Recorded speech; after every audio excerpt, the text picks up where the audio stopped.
जय कुञ्ज बिहारी। जय राधा माधवा जय कुञ्ज बिहारी। जय राधा माधवा जय कुञ्ज बिहारी। जय गोपीजन वल्लभा जय गिरिवरधारी जय गिरिवरधारी।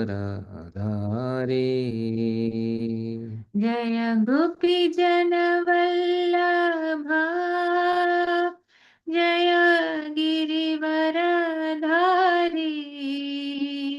जय गिरिवरधारी। जय गोपीजन वल्लभा जय गिरिवरधारी जय गिरिवरधारी। जय गोपी जन वल्लभा जय गिरिवरधारी जय गिरिवरधारी।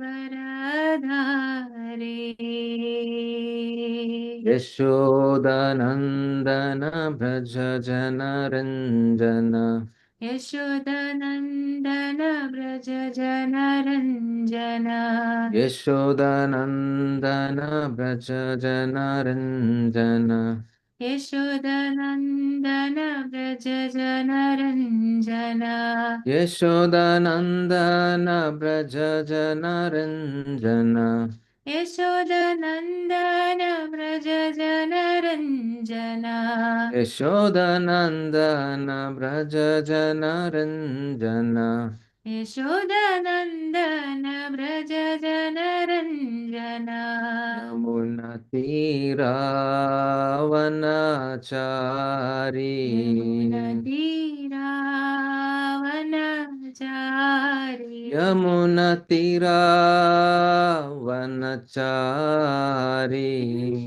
तीरावनचारी। जय राधा माधवा जय कुञ्ज बिहारी। जय माधवा जय कुञ्ज बिहारी। हरे Krishna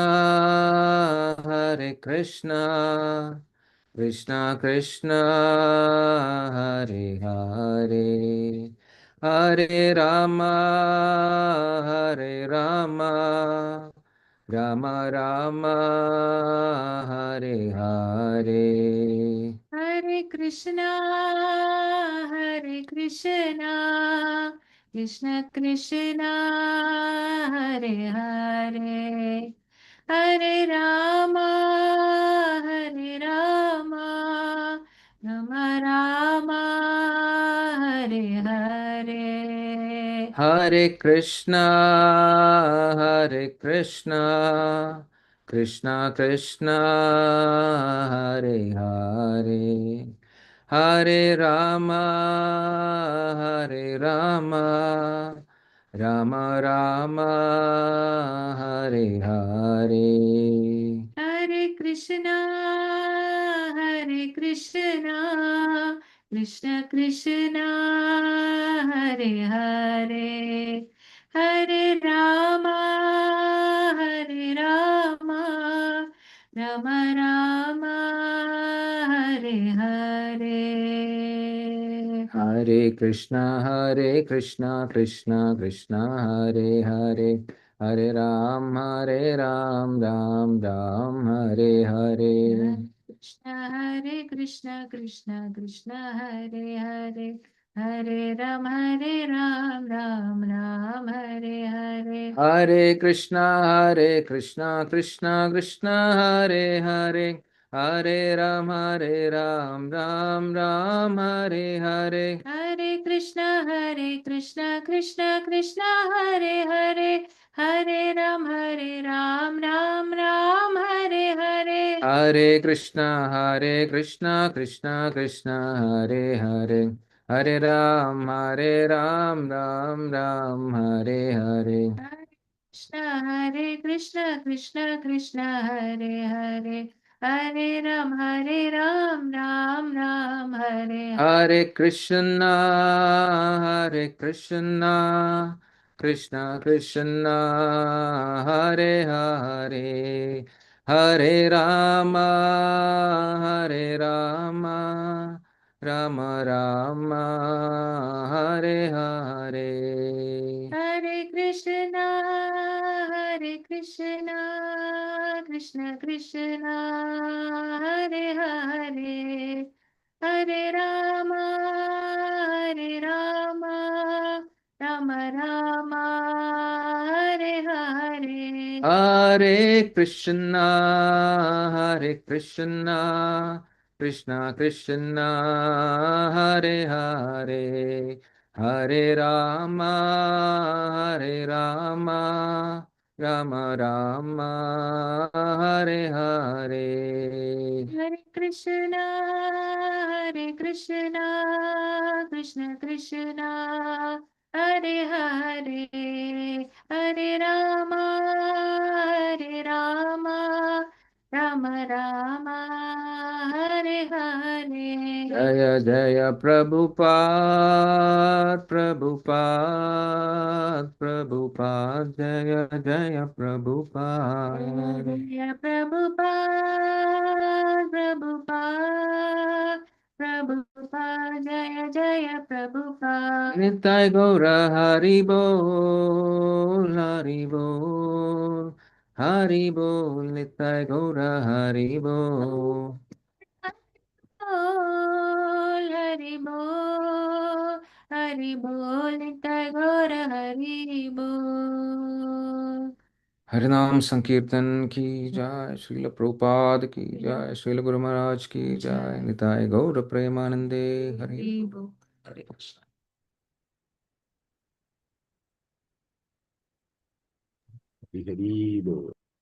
Hare Krishna. So before we begin today's verse, we'll first chant Mangalajarna.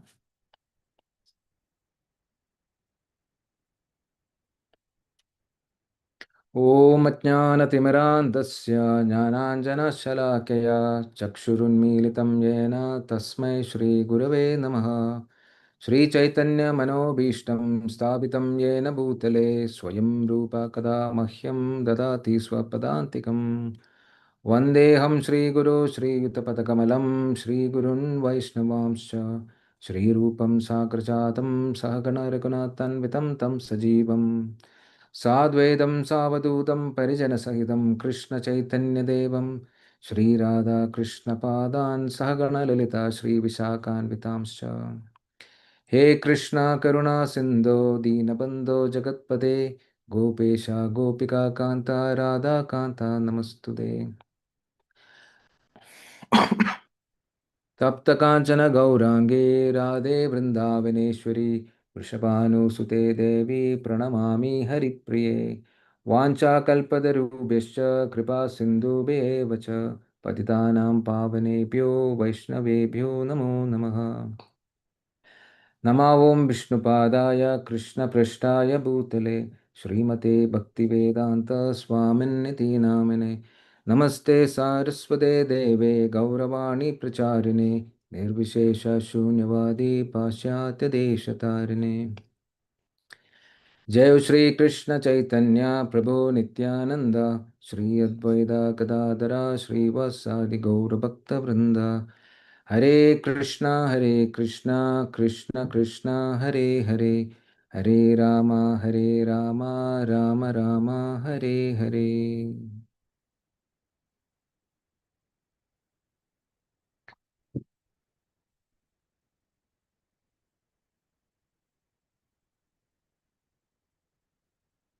Hare Krishna. Welcome everyone once again to our Friday online satsang. So we've been discussing we've been trying to study chapter 4, Transcendental Knowledge, Jnana Yoga. So last class, we were discussing 4.39. I hope you remember this shloka, very important shloka. Here, Krishna is describing the 3 qualities that are required to receive this transcendental knowledge. Shraddha va labate jnanam tatpara samyatendriyaha jnanam labdva param shantim achirena digacchati. So what are the 3 qualities that one needs? Who can recall?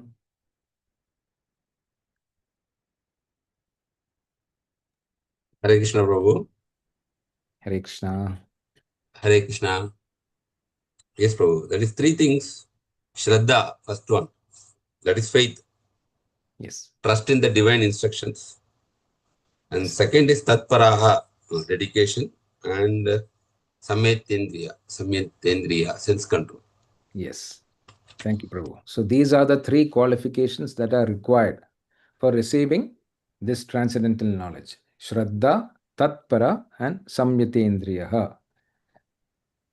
Now in today's verse, in 4.40, Krishna is describing the 3 obstacles that one can face on the path of one's sadhana. Or he is going to describe the tragic fate of 3 classes of human beings.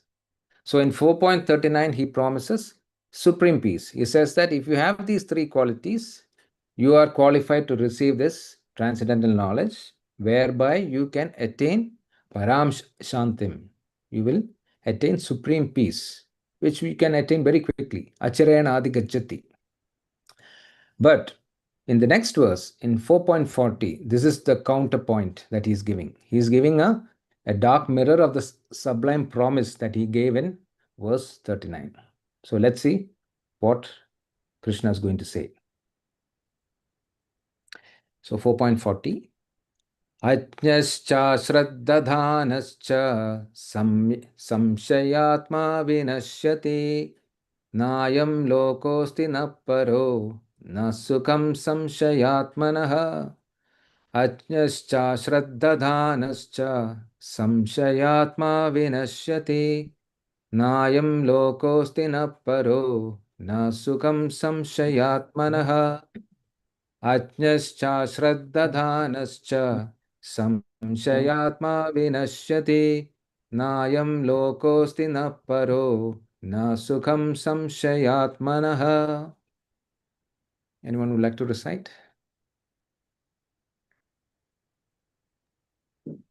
Hare Krishna, Prabhu. Hare Krishna. Ajñascha shraddadhanascha saṁśayātmā vinaśyati nāyaṁ lokosti paro nāsukhaṁ saṁśayātmanaḥ. ajñaś cāśraddadhānaś saṁśayātmā vinaśyati nāyaṁ lokosti na paro na sukhaṁ saṁśayātmanaḥ. Hare Krishna.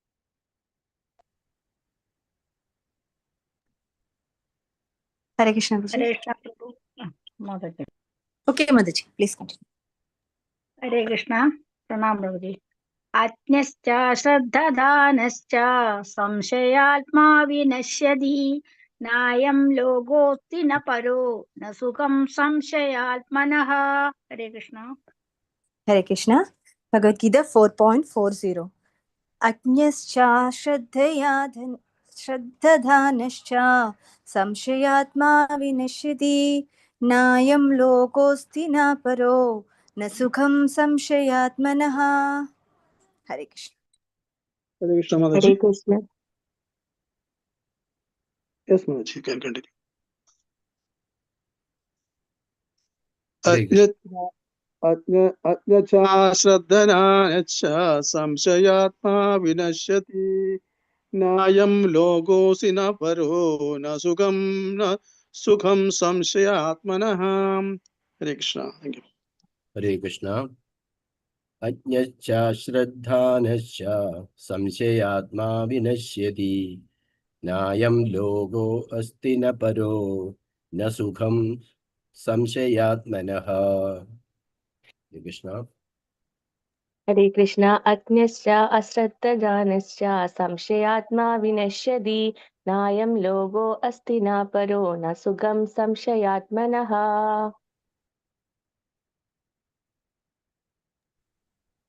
Sudarshana Prabhu has raised his hand.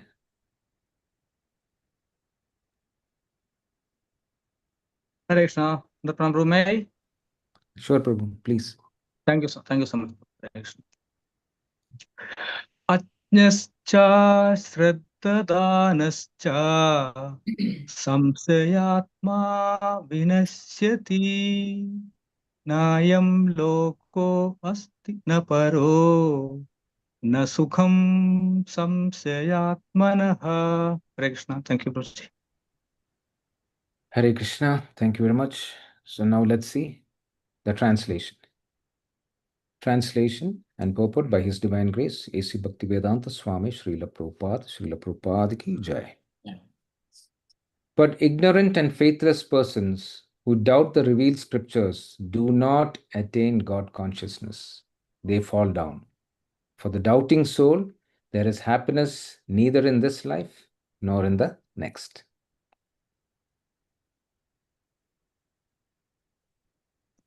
Synonyms: ajña, a fool who has no knowledge in standard scriptures, cha and cāśraddadhānaś, without faith in revealed scriptures, cha also, saṁśaya of doubts, atma, a person, vinaśyati, falls back, na, never, nāyaṁ, in this, loka, world, asti, there is, na, nor, para, in the next life, na, not, sukhaṁ, happiness, saṁśaya, doubtful, ātmana, of the person. Purport. Out of many standard and authoritative revealed scriptures, the Bhagavad Gita is the best. Persons who are almost like animals have no faith in or knowledge of the standard revealed scriptures. And some, even though they have knowledge of or can cite passages from the revealed scriptures, have actually no faith in these words. And even though others may have faith in scriptures like Bhagavad Gita, they do not believe in or worship the personality of Godhead Sri Krishna. Such persons cannot have any standing in Krishna consciousness. They fall down. Out of all the above mentioned persons, those who have no faith and are always doubtful make no progress at all. Men without faith in God and His revealed word find no good in this world nor in the next. For them, there is no happiness whatsoever. One should therefore follow the principles of revealed scriptures with faith, and thereby be raised to the platform of knowledge. Only this knowledge will help one become promoted to the transcendental platform of spiritual understanding. In other words, doubtful persons have no status whatsoever in spiritual emancipation. One should therefore follow in the footsteps of great acharyas who are in the disciplic succession and thereby attain success.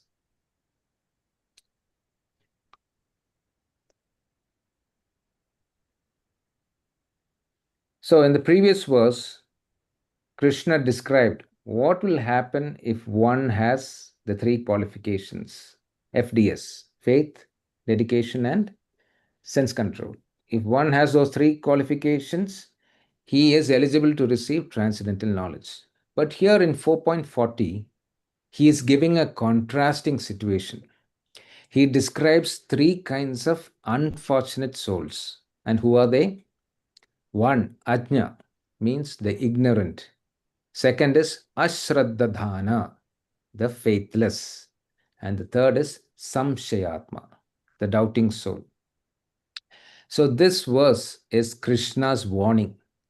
Actually, it's his compassionate alarm bell he's giving to the human soul. So let's examine each in detail.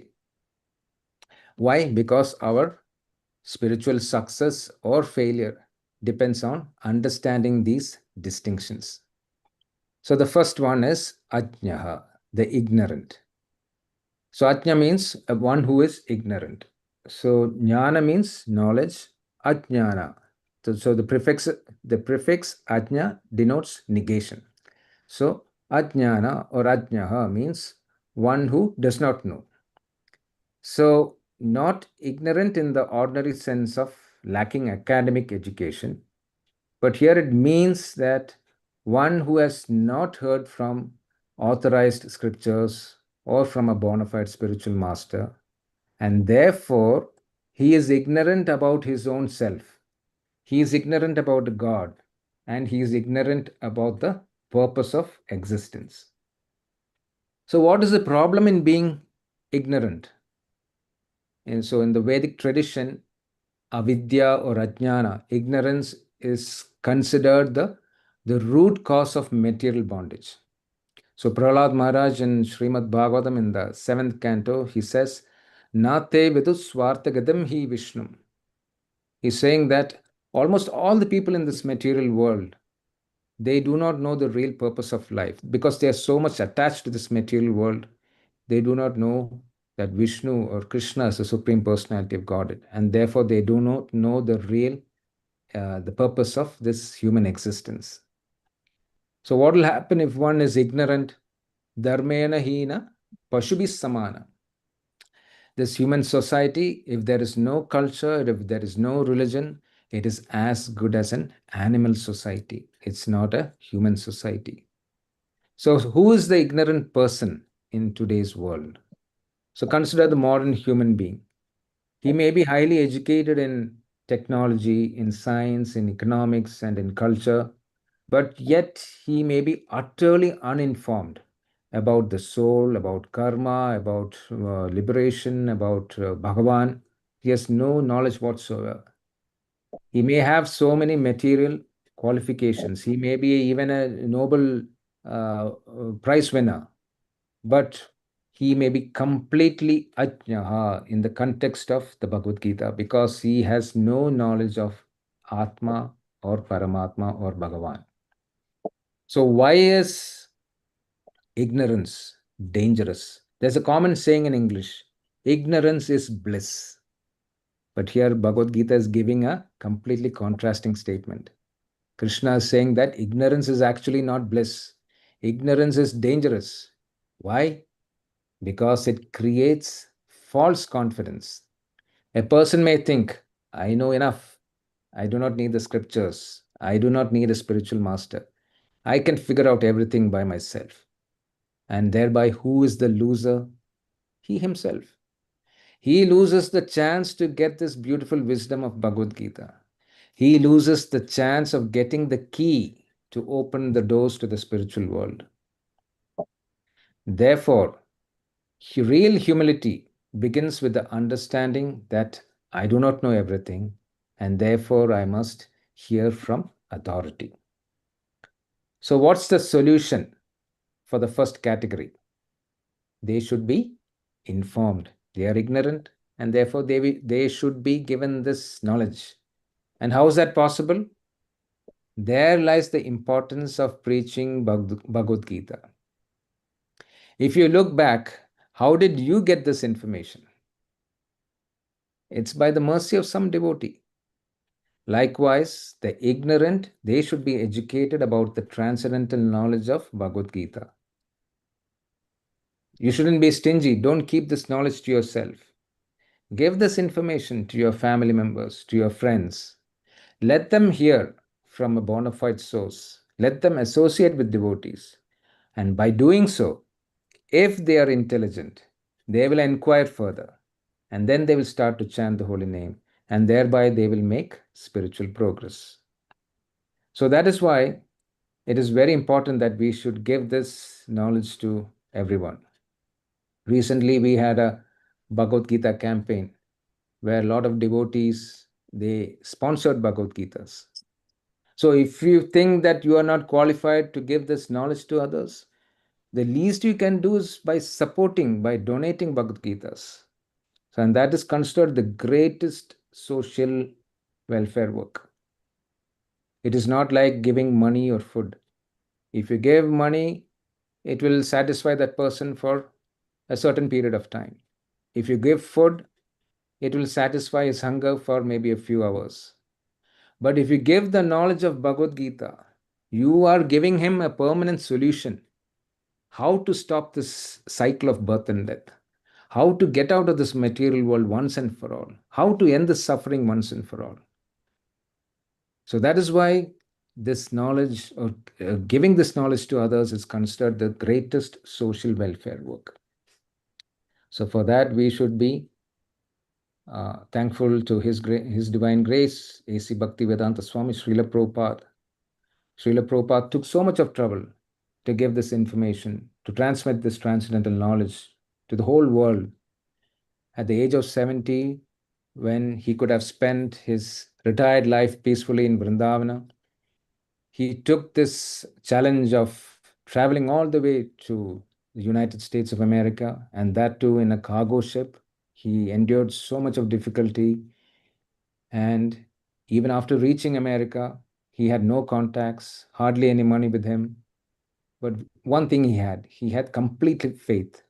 He had faith in Guru, Sadhu, and Shastra. And after much difficulty, 1 year of struggle, he finally set up this society of International Society for Krishna Consciousness, so that like-minded souls, like-minded devotees can come together, they can hear Krishna Katha, and they can practice their sadhana perfectly. So, the first category, ajña. Ajña, the ignorant person, he has no map, and therefore he has no direction. So let's look at the story from Srimad Bhagavatam of Bhaumasura or Narakasura. So Narakasura, he was born of, he had a divine birth actually, divine origin. But due to bad association with Banasura, he fell into bad books. And therefore his entire consciousness was absorbed in conquest, in sense gratification, in accumulating power. He kidnapped 16,108 princesses. He stole the earrings of Aditi, and he even challenged Indra. So Narakasura is the perfect portrait of Ajna. He was not necessarily evil, but he was, from the beginning, but he was spiritually blind due to sheer ignorance. He never turned inward. He never sought a spiritual master. He never asked the important questions that one should ask. So when Lord Krishna, when he finally came to kill him, Bhumi Devi, his mother, Narakasura's mother, Bhumi Devi, she actually begged for forgiveness. And Krishna was actually merciful that at the time of Narakasura's death, he was able to realize his true identity. And by seeing the Lord at the moment of death, Narakasura, he attained liberation. So the lesson is, if one is in ignorance, or the ignorant person, he does not progress because the lamp has not yet been lit in the house of his mind. He may not be rebellious in nature, but he is just ignorant, and he never knew that there was a path in front of him. So this is the first category, the ajña, because he has no map, he has no direction, and he's completely lost. He's just like an animal, pashubi samana, because he's just engaging his life in the 4 animalistic propensities, that is eating, sleeping, mating, and defending. He doesn't know that human existence has a higher purpose. So this is the first category, ajña. Now let's look at the second category, the faithless. Cāśraddadhānaś, or the faithless, is one who, even if presented with the truth, he does not receive it with faith. So the first category person, he didn't receive anything. But the second category, he was fortunate enough to receive this knowledge, but he didn't receive it with faith. So the first person, if he is considered unfortunate, the second category is considered even more unfortunate. Why? Because he was given a chance, but he didn't make use of it. So the faithless person, the cāśraddadhānaś, He may hear the Gita. He may read the Gita. He may even study it from an academic point of view. And he may even quote shlokas. But he does not trust the Gita. He does not trust the words of the Lord. He reads, the soul is eternal. And he thinks, this is mythology. This is metaphor. This is just poetry. This is not the literal truth. He hears the statements, he reads the statements, surrender unto me. Krishna is saying, surrender unto me. And he thinks this is the language of the superstitious. He attends classes regularly, but he does not accept the instruction. So what does faith mean? It is not blind sentimental feeling. In Chaitanya Charitamrita, Shraddha or faith is defined here in Madhya Leela 22.62. Shraddha is defined as a confident faith that by serving Krishna, all purposes of life are fulfilled. This is what Shraddha, this is the definition of Shraddha given in Chaitanya Charitamrita. So it means the willingness to accept transcendental knowledge from a proper source and to act on it. So the second category is receiving knowledge, but he is not acting upon it because he doesn't have faith. So Shraddha is receiving, the willingness to receive and to act upon it. So faith is the foundation of spiritual life. So without faith, one may hear many things, but nothing will enter the heart. In worldly life also, in material life also, we function by faith. The student, he has faith in his textbook. A traveler, he has faith in the map. A worker, he has faith in his occupation. So if in ordinary life, we accept many things on faith, so then why should we be suspicious of the words of Krishna, the supreme authority? Let's look at this story. This is a story of two patients. One patient had faith in the doctor and in his instructions, and he took the medicine as advised. And what was the end result? He became cured and happy. But the second patient, he didn't have enough faith in the doctor's instructions. And therefore he thought, maybe I should visit another doctor. I should get a second opinion, or maybe even a third opinion. And even after visiting so many doctors, he was still doubtful. So he said, let me go on the web, let me Google, let me go on ChatGPT, let me try to find more solutions to my problems. And though he's receiving so many instructions from so many sources, he's not acting upon them. And what is the end result? He will continue to be sick and miserable. So, receiving spiritual knowledge, if you receive it in the proper mode, from the proper source, from the proper person, one can end his suffering once and for all. Otherwise, he will continue to suffer in this material world. He will continue to go through the cycle of birth and death. So how can this faith be achieved? Remember the 3 S. Shravanam, Sadhu Sangha, and Seva. Shravanam means hearing. Hearing from an authorized source. Don't just hear from anywhere. Nowadays, there are so many sources to hear spiritual subjects or so-called spiritual subjects. So all of them need not be from an authorized source. So we have to make the necessary background check to see or to understand whether the source is authentic. So hear from a proper authorized source, Shravanam. Then Sadhu Sangha. As we discussed earlier, Srila Prabhupada, as by his mercy, he created the society so that we can all come together. We can all assemble together like we are doing today, though it's on an online basis, so that we can hear about the Lord, his Nama, Rupa, Guna, Leela. And the more we hear about him, the more we become attracted to the Lord. So Sadhu Sangha, that is the importance of Sadhu Sangha. So Shravanam, Sadhu Sangha, and serving the devotees.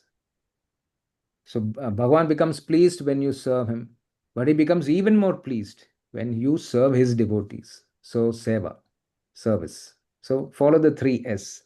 And by doing so, one can develop faith. This is how we develop faith. So to begin with, you can start with some faith. Preliminary faith is required to learn something. But this faith can be strengthened by following this process of Shravanam, Sadhu Sangam, and Sevanam. Yeah. So the first category, he has no map, and therefore he's completely lost, no direction. The second category, he has the map, but he doesn't trust the map. He doesn't trust the directions. That is the faithless. So all of you know this story. This is also from Srimad Bhagavatam. Which pastime is this? This is the story of Ambarish Maharaj.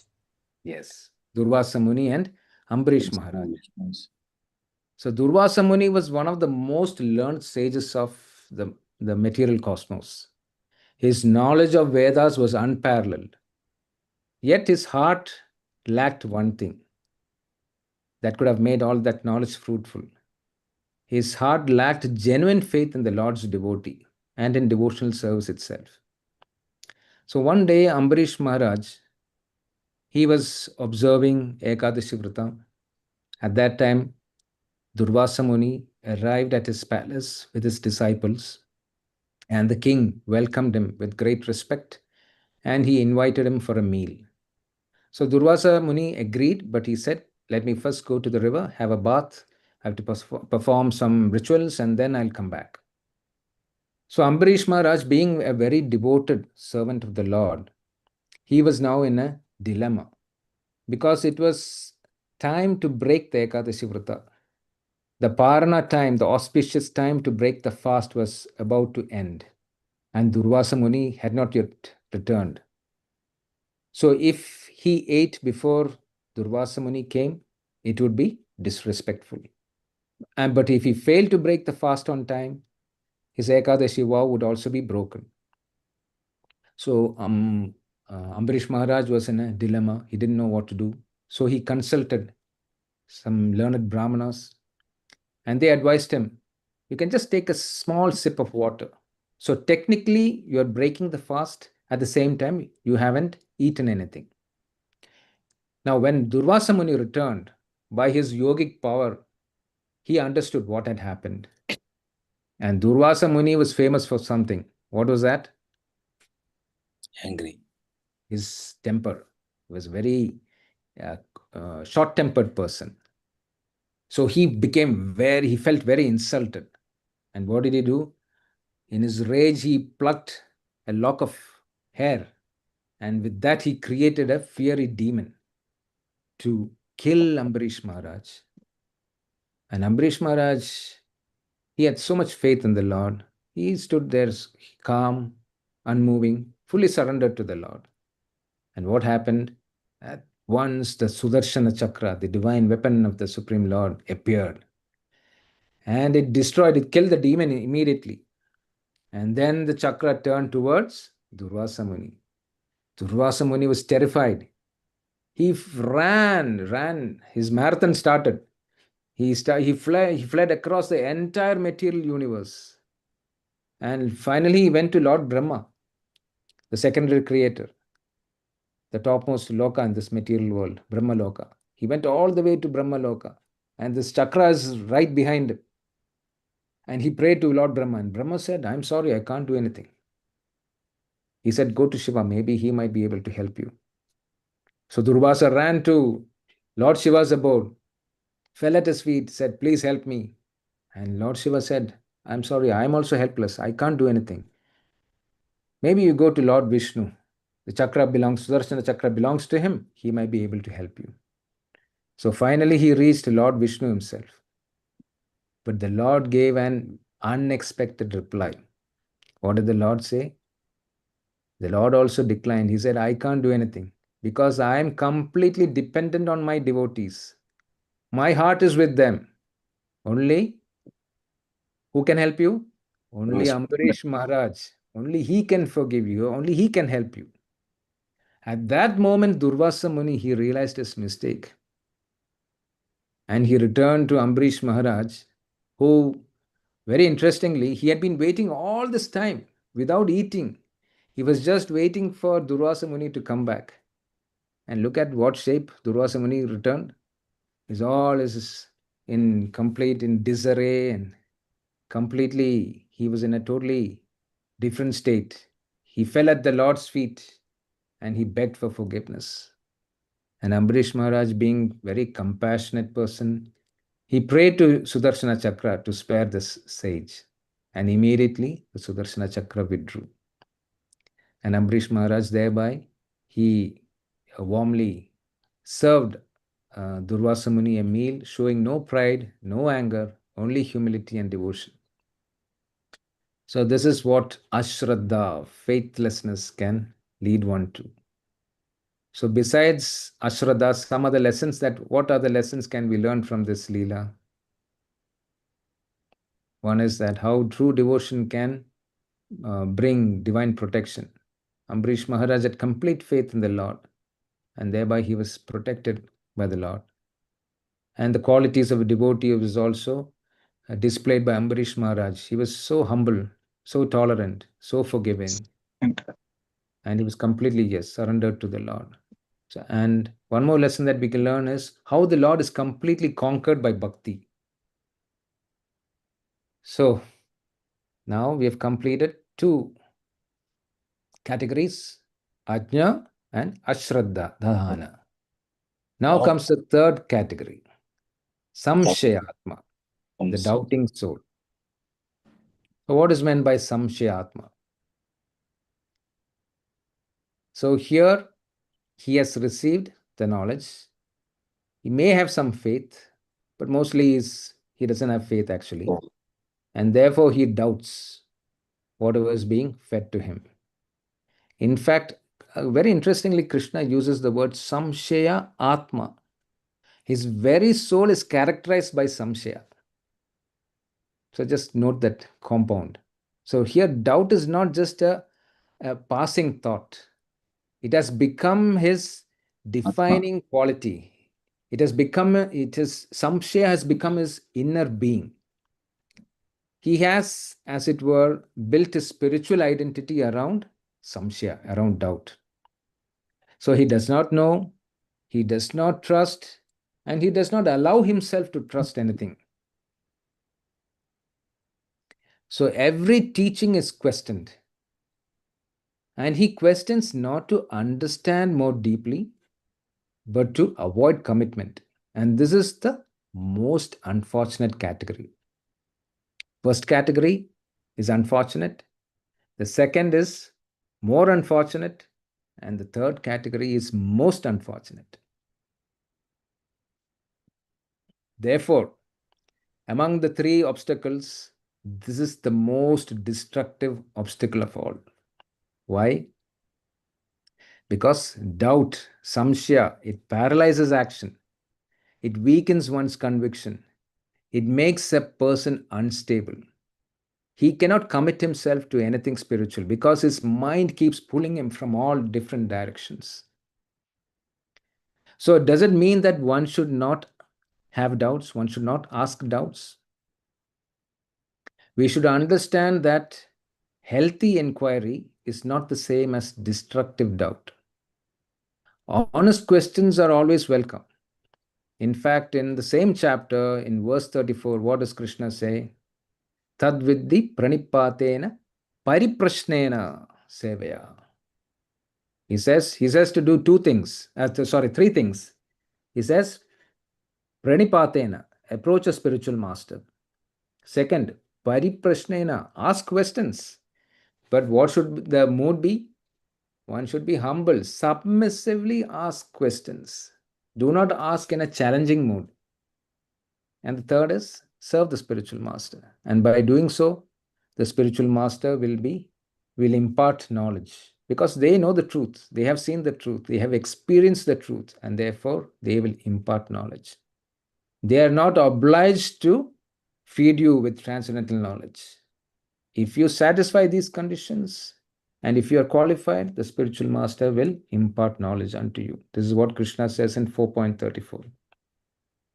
Interestingly, if you look at our scriptures, all are actually dialogues. It's not monologues. It's a conversation between two individuals. In the Bhagavad Gita itself, it's a conversation between the Lord and his devotee, Arjuna. Arjuna himself asked so many questions. But the difference was Arjuna asked in a spirit of surrender and learning. So this is very different from a skeptical mentality that refuses to accept anything, unless if it fits one's own imperfect understanding.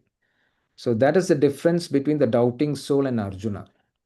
A sincere seeker, he asks in order to understand and apply. So receiving knowledge is one thing. The second thing is understanding it.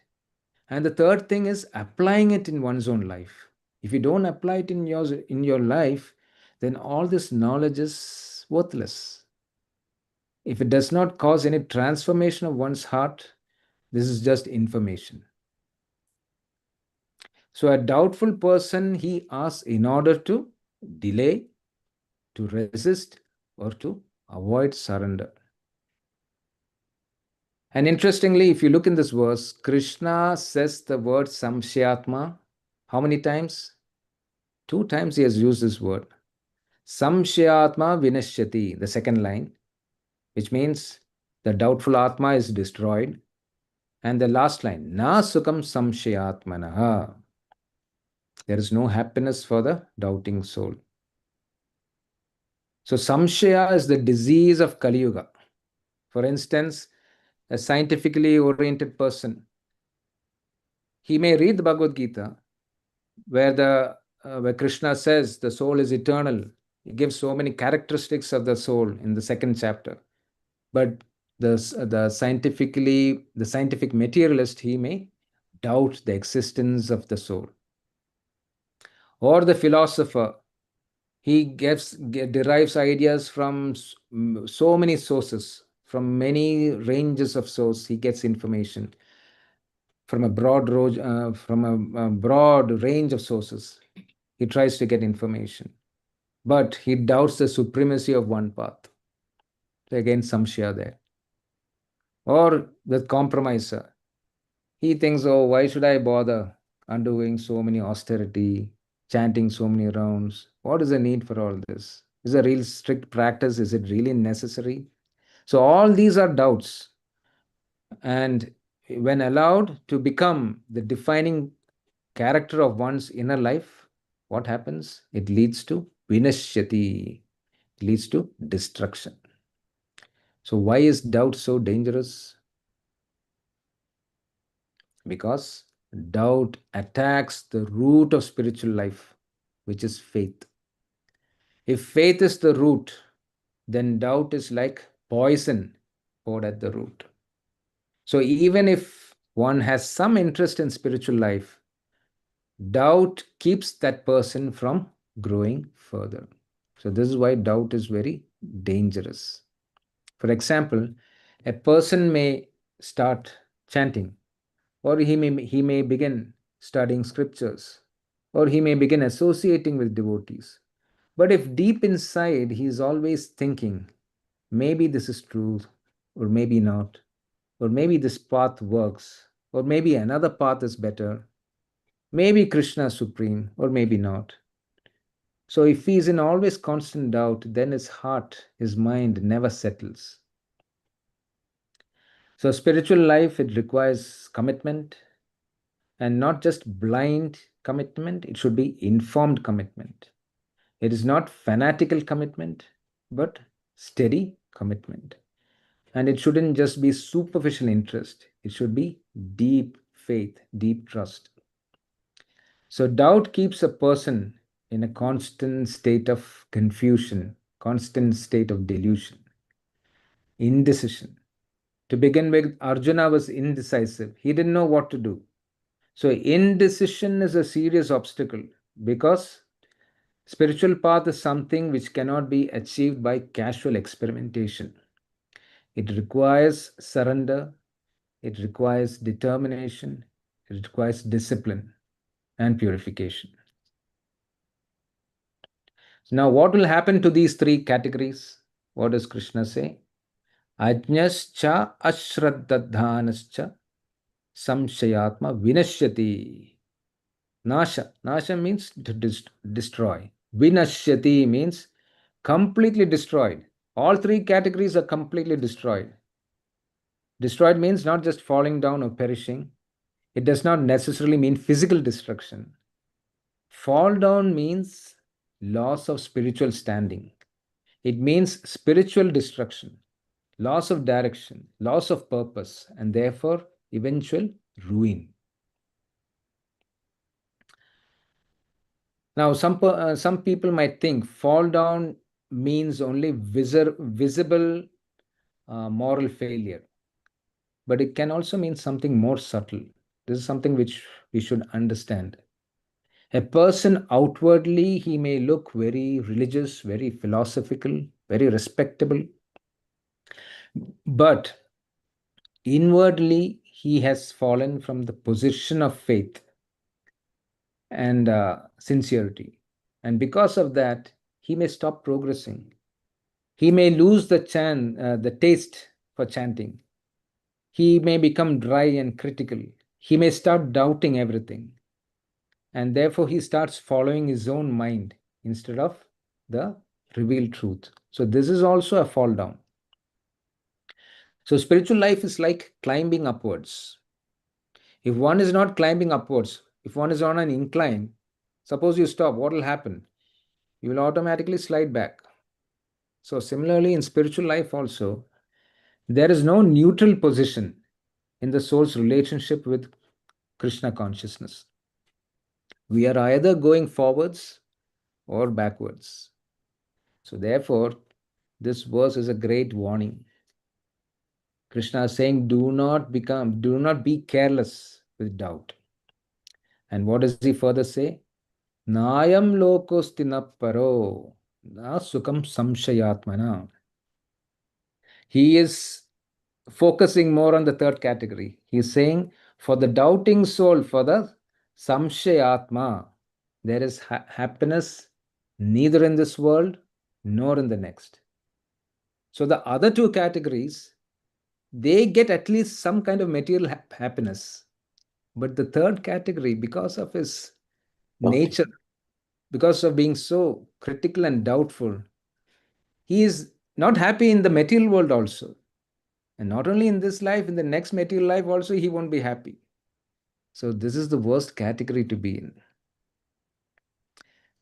So to begin with, at first, a person might think that doubt gives freedom. He may think, I do not want to be bound by a belief. I want to keep my options open. But Krishna is saying the opposite. Krishna is saying doubt does not give freedom. It actually destroys your peace. You won't be happy in this life also, and in the next also, you won't be happy. Why is that? Because a doubtful person, he cannot fully enjoy this world. He's always doubtful of everything. And he cannot enter the next life with confidence either. So he's always restless. He's never settled. He's always second guessing, always reconsidering. And he's always suspended between alternatives. And therefore, he is never happy in this world also. And in the next life also, since he has no pious credits, no spiritual credits, he never trusted the divine process to follow it sincerely. And therefore, he will be lost in the next life also. He won't be going anywhere. So this is a very severe but compassionate warning from Krishna. He wants us to understand that doubt is not a harmless intellectual game. It has its real consequences. So what's the solution? How to become free from doubt? Very similar to the previous slide. So 5 steps are given here. The first one is hear submissively. So a sincere student, he should hear with the desire to understand, not with the desire to defeat. If I approach scriptures only to criticize it, then I won't gain anything. I'm not really a student. So hear sincerely. Second, associate with devotees. Association is very powerful.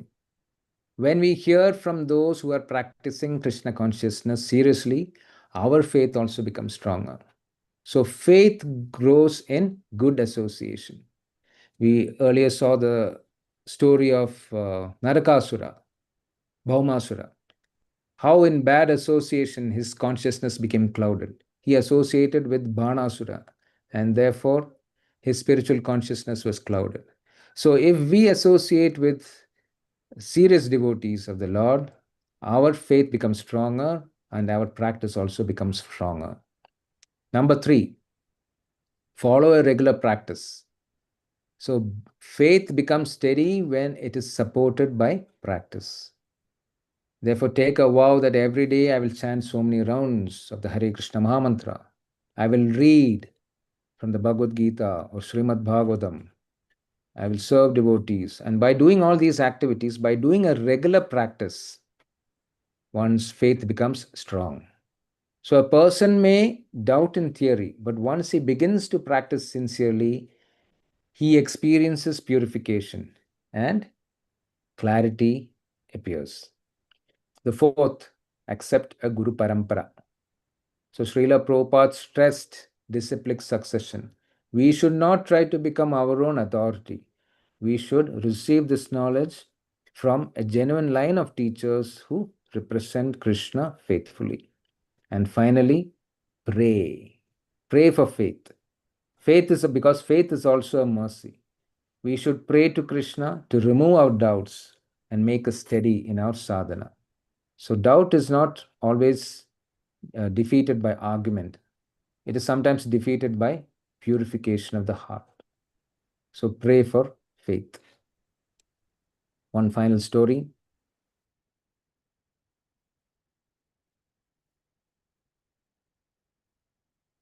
He was a Pandita. He had studied all the Vedas. He had performed enormous austerities. He had received so many powerful boons from Brahma and Shiva. He had possessed deep knowledge of the scriptures. But when the moment came, what happened? He doubted. When Rama's arrows were raining into Lanka and his generals were falling one by one, Vibhishana came to him and he said, "Oh brother, please return Mother Sita. Lord Ram is not an ordinary person. He is the Lord himself walking the earth." And even the wise men in his court also tried to advise Ravana. And even Ravana, his own heart had flickered with recognition when he first saw Mother Sita's radiance. But he knew at some level that she was no ordinary person. But still he doubted. He thought to himself, how can a man who walks barefoot, eats berries in the forest, is weeping over a woman, how can he be God? Ravana had the knowledge. He even had moments of faith, but doubt crept in and it destroyed everything. So every opportunity to surrender was dissolved by his questioning mind. Is this truly necessary? Cannot I find another way? Is Rama really that powerful? But Vibhishana, by contrast, he had the same knowledge. He faced the same doubts, but he chose to act in faith. And therefore he surrendered to Lord Ram. And thereby he was given the entire kingdom of Lanka. So the lesson that we should take from this verse is that among the 3 categories, saṁśayātmā is the most tragic of all 3. Unlike the ignorant person, the saṁśayātmā has been shown the path. Unlike the faithless man, he has even felt its pull. But at the crucial moment, he doubts. And in doubting, he loses everything. So how can we practically apply in this in our daily lives? We should ask ourselves, do I really trust Krishna's words? Do I trust the teachings of the Bhagavad Gita? Do I trust the instructions of the pure devotee? Or do I constantly reduce everything to my own opinion? In daily life, doubt can show up in many ways. A person may chant, but doubt whether chanting is truly effective. A person may hear class, but doubt whether scripture is relevant in today's world. A person may serve, but doubt whether spiritual practice is actually transforming him. A person may read Srila Prabhupada's books, but still secretly thinks that modern speculation is more reliable. So these are all symptoms of incomplete faith. So we should be honest to ourselves and we should pray, "My Lord, please remove my doubts and give me genuine faith." So to conclude, this verse gives us both a warning and an opportunity. And what is the warning? The warning is that ignorance, faithlessness, and doubt, they destroy spiritual progress. The first category, he has no map and therefore no direction. The faithless, cāśraddadhānaś, he has a map, but he does not trust it. And the third, he has the map, but he is too busy questioning the road, and therefore he doesn't ever start driving. So this is the warning that Krishna gives. And what about the opportunity? The opportunity is that by properly hearing from authorized scriptures, from an authorized source, by following that disciplic succession, one can cultivate sincere faith, and we can move beyond doubt and attain real happiness. This modern world is full of uncertainty. We don't know what's going to happen the very next moment. Everyone is so anxious, everyone is restless and confused. They search for meaning, but they do not know where to find it. So this verse shows the real problem.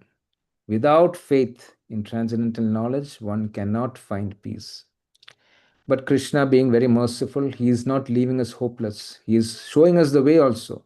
He is saying, accept revealed truth, remove doubt, and walk the path of devotion. And that path begins with Shravanam, begins with hearing. And it continues with faith, and it matures in practice, and finally ends in Prema Bhakti, in love of Godhead.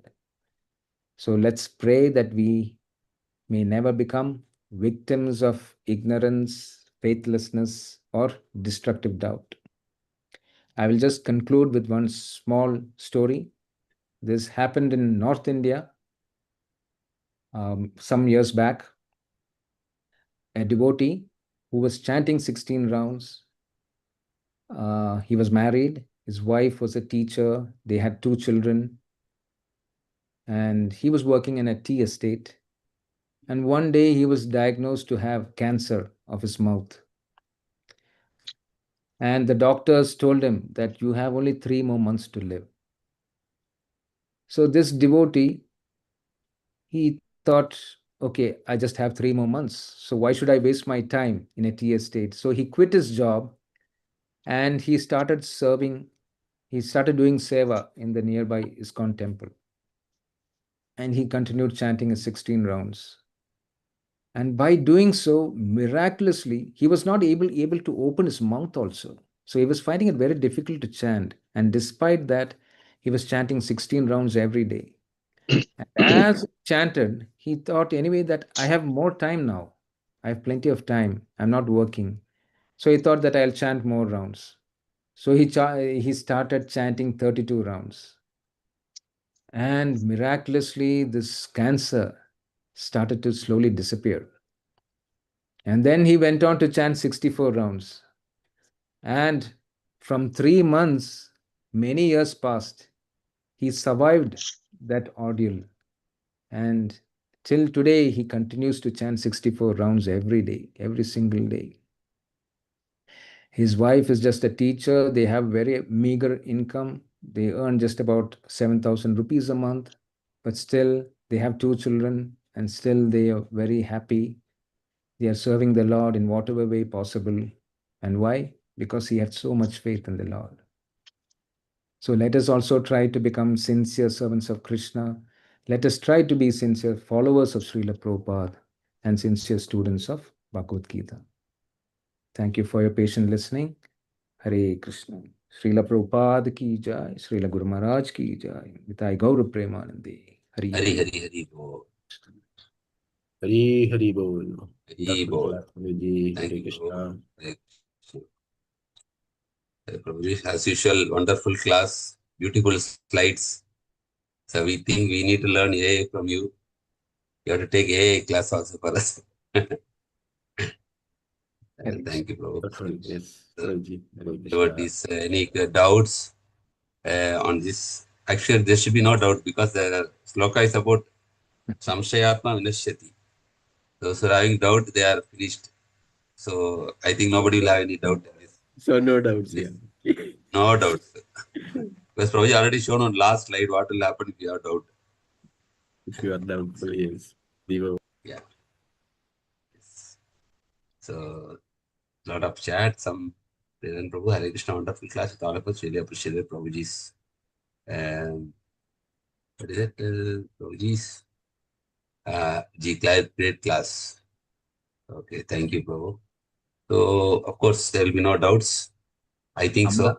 After this class. Amalarjun Prabhu Yeah, has raised yes. his hand. Those who have raised the hands, they can unmute and discuss. First, Amalarjun Prabhu. Then there is somebody, DRD. I don't know who is that DRD? Dr. Devak Prabhu. Okay, so first we will go to Amalarjun Prabhu.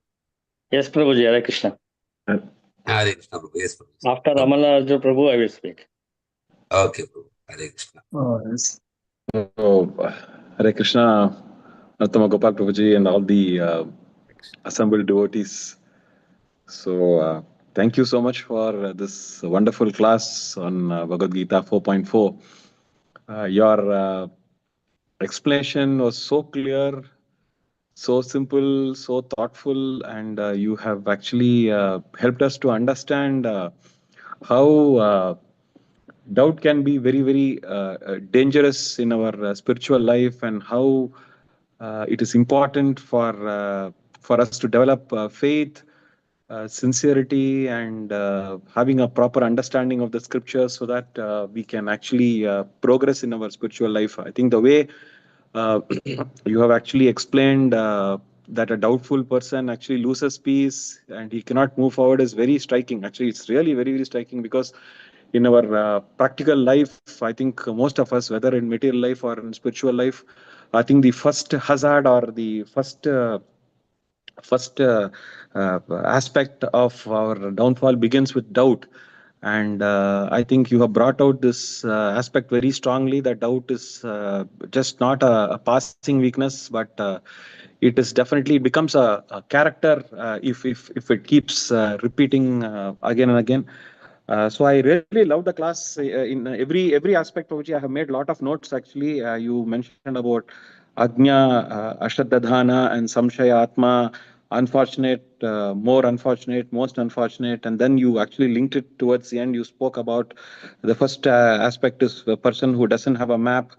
The second aspect is a person who has a map but does not trust it, and the third aspect, the person has a map but he's challenging the road and he doesn't drive. I think this is really something that we can probably implement it in our daily life.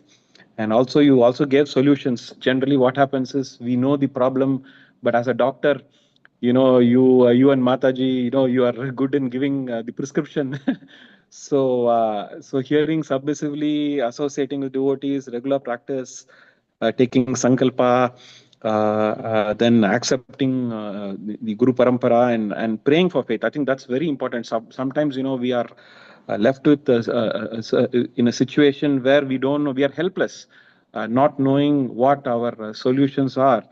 So I think a simple prayer, a sincere prayer, a prayer with which can touch the Lord's lotus feet. I think that he gives you the intelligence, the Guru gives you the intelligence, and he'll definitely guide us, and somehow or the other we'll find solutions, Prabhuji. So it's a very strong reminder for all of us to hear submissively and reflect very deeply. So it shouldn't happen that, okay, we hear about, this is a very fantastic class today. It's not only hearing, we should be like a cow. I think this example, our Braj Prakash Prabhuji keeps telling all the time, we should, after the class, like how a cow, after it feeds grass, it sits in a corner, keeps chewing it, bringing it, and again taking it back. I think this mananam aspect of it, I think it's very, very clear. And you also mentioned that we have to self-introspect in terms of how one should, whether we are really trusting the instructions of Krishna. And this sloka serves, you beautifully mentioned, it's both a warning and an opportunity. So overall, Prabhuji, a wonderful class, a thought-provoking class. Thank you very much once again for all your effort. Like what Shivaguna Prabhuji mentioned, you've made up PowerPoint. PowerPoint presentations are always very effective. You have so beautifully Prabhu has taken the class to the next level. With, yes, next absolutely. level. Yes, very nice. Maybe you can Raise also the share. standard. Yes, raise the bar. So thank you, Share Prabhuji. the PPT, Prabhu. Share the PPT for others also to take class. Yeah, exactly. Yeah, we can utilize it in our own Bhakti Vriksha programs and other classes. I'm sure with all the effort, we need not reinvent the wheel. So thank you so much. I don't have enough words to thank, and I'm sure all the devotees who have heard your class today also will echo my feeling. So with these few words, thank you, Shivaguna Prabhuji, Siman Prabhuji, Sudarshan Vasudev Prabhuji, for giving me this opportunity to thank Prabhuji from my heart. Thank you so much. Dandat Pranam. Sai bol. Thank you very much, Prabhu. Hare Krishna. All glories to Srila Prabhupada. All glories to Hari bol, Srila Hari Prabhupada. bol. Hari bol. Thank you. Hare Krishna, Prabhuji. Hare Krishna. Thank you. Prabhuji, class was very excellent. Actually, online class, first time attended your class actually today. I was very much impressed. And in many of the pravachanas we have heard that all the beautiful ornaments will get the beauty from the Lord's when it gets opportunity to decorate the Lord. So he gets beauty from him. Like that today, you give a power to the PowerPoint by using this in the class. Hari bol, Hari bol. Very good. Very good. Appreciate. And you also mentioning, Prabhuji, that we need to read the scriptures and then we have to preach. And this, when I was reading the Shikshavali Veda, on that day we also chanted in the Gauranga Prabhu came to our house. In that it is mentioned that Rutancha Swadhyaya Pravachancha. Like just I will recite that one paragraph. Rutancha Swadhyaya Pravachancha, Satyancha Swadhyaya Pravachancha, Tapascha Swadhyaya Pravachancha, Damascha Swadhyaya Pravachancha, Samascha Swadhyaya Pravachancha, Ajñaścha Swadhyaya Pravachancha, Agnihotrancha Swadhyaya Pravachancha, Akitayascha Swadhyaya Pravachancha, Manusham cha swadhyaya pravachane cha, praja cha swadhyaya pravachane cha, prajanascha swadhyaya pravachane cha, prajatischa swadhyaya pravachane cha, satyamiti satyavacharati tapaiti tapo nitya paurusishtihi, swadhyaya pravachane veti nako maudgalyah, tadditapaha. Harihi Om. Is just in the middle of the Shikshavali it comes. It is telling Rutancha Swadhyaya Pravachanecha. That is, it is telling that Swadhyaya, you study scriptures and you should Pravachana, you should tell the. If you keep on studying you ourselves, like many of us we are doing, and we don't remember, and we will not study that intensively, and you will not understand. You will just read for the sake of reading many times. If you have the aim of pravachana also, like what you are doing the taking classes, at that time what we study is different than what we study casually. So in each and every step, they say you at least you take the one vow, at least make satyam cha swadhyaya. You practice satyam and you understand and you pravachan and you do preach the satyam to the other thing. And tapas, damas, samascha, agnyascha, that is yajna, and manushamcha, like humanity, and prajanascha, that is like taking care of our family, and prajatischa, taking care of our kids.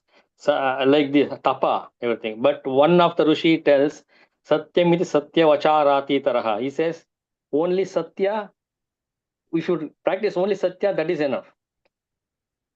But, and he says, if you practice Satyam like that, that everything will be included.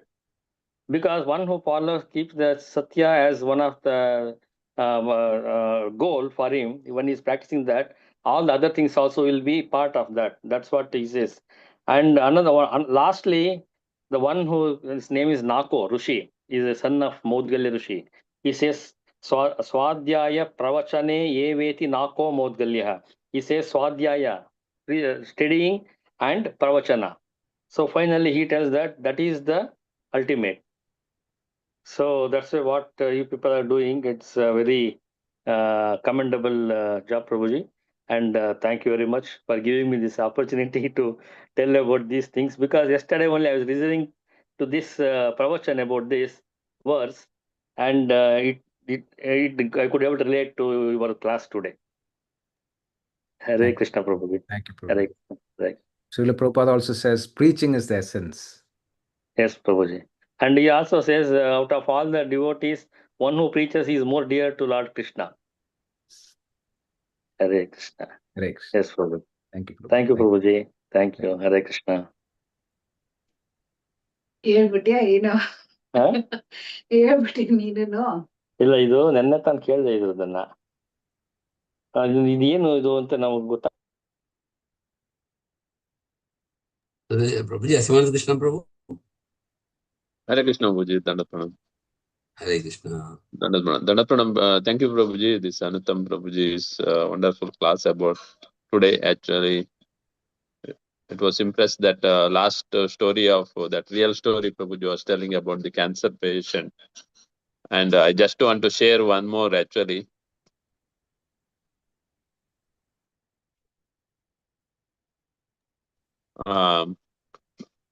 What that story I want to just share, because I went to this for just for an Ayurvedic treatment for my high BP.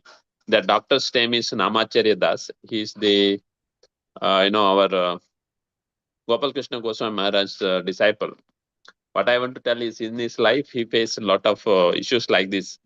It is like I think almost he lost his life. Means he's an chemical engineer. He, after completing chemical engineer, during this engineering he got Krishna consciousness. After engineering he was working, but he joined the Brahmacharya ashram at I think Bombay, or so I think Bombay, yeah, in Juhu or somewhere. Juhu temple he joined as a brahmachari.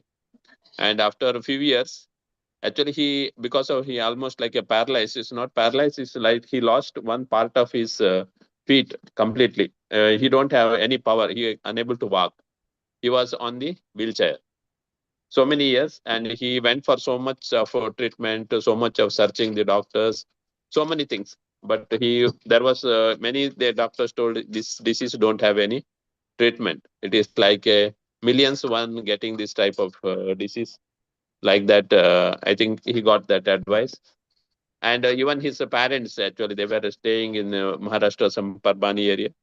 They also come and they want to take him back from the ashram.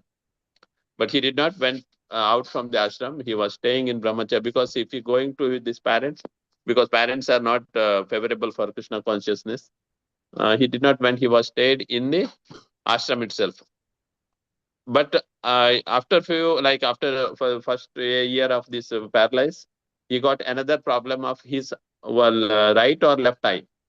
He lost means he got the same disease in the eyes. And again this, he went to many doctors for the treatment. There is again they told there is no way to recover this eye. He lost the one eye. Then this other brahmacharis, they were taking him on the wheelchair. And somehow like that, then even one doctor told you will not live even further, so many like that, he like that. And but he has a lot of faith on this Ayurveda, as well as some like Panchagavya therapies type. Then somehow he got some doctors in I think Maharashtra itself, Pune, sorry, I think Thana. Then he got treated from this Ayurveda as well as to Panchakarma, and then he is doing his regular chanting, holy name, and even he's a good preacher. He was preaching, and he is telling that he got cured his eye, he got cured his all this disease of paralysis, and he has become a perfect after that. Again, he started his life back on. He was on the wheelchair, he was unable to see the eye, but everything is he got back his life because of treatment through it's called Panchamrita therapy, like that. Because of through this Ayurvedic, he got back his all the life. And then this Ayurvedic doctor advised him to, because you cured from cow products, you go and stay. Why you can't go and in the village you preach and do serve the cows? And from that advice he took, and he went back to his village, and he started a small Goshala there. Actually, he's running a Goshala, but it is Goshala again he's doing. It is for the completely, he's not taking any milk or anything. Like villagers, that old cows or, useless cows, villagers, they or bulls, they bring and keep with him, and he taking care of almost 35 to cows. And then he completed now, even after Ayurvedic, he want to treat patients with Ayurveda, and he completed his Ayurvedic degree, and now he is doing the Ayurveda treatments as a Ayurvedic doctor. Because just I want to tell that faith on the holy name and this process of Ayurveda, it is a faith again in this faith. He was kept full faith on his spiritual master and his process of this Ayurveda, and he got treated, and he is also now in the village. He is doing all this treatment of Ayurveda. This I want to just share on this, refer to this shloka, Prabhuji. Just Hare Krishna, Prabhuji. And thank you, Prabhuji. Anuttama Gopal Prabhuji also. It was so nicely explained, as well as Amalarjun Prabhuji and Devakar Prabhuji also. Hare Krishna, Prabhuji. Dandathana. Just I thought to share. Yeah. Thank you for sharing this very much. Thank you. Yeah. Thank you, Prabhu. Prabhuji, Asimananda Prabhu will take special class next week regarding his experiences on this Ayurvedic and the whatever devotional practices. So Prabhuji agreed to take class the next Friday. Yeah, so he will share all his experiences with the please pray for that. Yeah, sure. Coming Friday, same time, 11 o'clock. Please all can log in to hear from Asimananda Krishnanam Prabhu. Also, as Prabhuji also would like to express our heartfelt gratitude to His Grace Anuttama Gopal Prabhu. Sudarshan was there, Prabhu. You can express gratitude. Thank you, Prabhu. Thank you so much, Shavana Prabhu, for giving the opportunity. Hare Krishna. Even before conclusion, as a matter of formality, we can request any doubts, devotees, on today's subject. Should not be there, Prabhu. Should not be, yes. But we have to follow the procedure, no, Prabhu. That's Venkat Prabhu, Haribol. Venkat Prabhu is unmuted. Prabhuji, have you unmuted to ask doubt or speak something? No, maybe my mistake. Haribol, Anuttama Prabhu, no words to express. Already, Amalarjan Prabhu has kindly expressed our gratitude by covering the entire syllabus of the day. Still, I must say, no words to express, because it was so wonderfully narrated, step by step.